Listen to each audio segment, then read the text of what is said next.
মালিক, জাহান্নামে থাকবে তো জানলাম, চিরকাল জাহান্নামের শাস্তি ভোগ করবে। শাস্তিটা কেমন? আল্লাহ বলে ভয়ঙ্কর শাস্তি, ভয়ঙ্কর। সাধারণ জাহান্নামীরা এত শাস্তি পাবে না যতটা শাস্তি পাবে একজন খুনি। জাহান্নামের ভিতরে সে এতটাই কষ্টে থাকবে।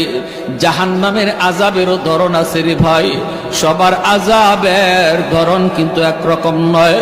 আল্লাহ বলেন, দুনিয়াতে যারা ইচ্ছাকৃত কেউ কাউকে খুন করলো, জাহান্নামের ভিতরে তার আযাবটা হবে সবচেয়ে বেশি যন্ত্রণাদায়ক।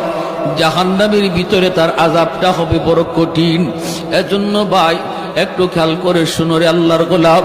মায়ার নবী বলেন, হাসরের মাঠে আল্লাহ আদালত নিয়ে যখন বসবে, বিচার কাজ আল্লাহ শুরু করবে, সর্বপ্রথম আল্লাহর আদালতে বিচার শুরু হবে খুনের মামলা দিয়া।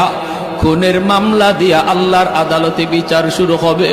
যেই মানুষটা মারা গেল, যে যার তারে খুন করলো, ওই খুনির সে ধইরা যেইভাবে তারে খুন করেছে, গলা কাইটা অথবা ছুরি দিয়ে আঘাত কইরা ওই ছুরিটা যা তার বডির মধ্যেই লাগানো থাকবে, রক্ত ঝরবে, রক্ত ঝরবে।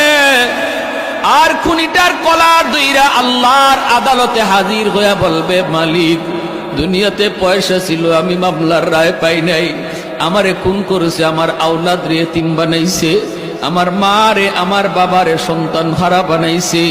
সম্পদ ছিল তার, পাওয়ার ছিল তার, মন্ত্রী এমপি ছিল তার, জজ ছিল তার, উকিল ছিল তার।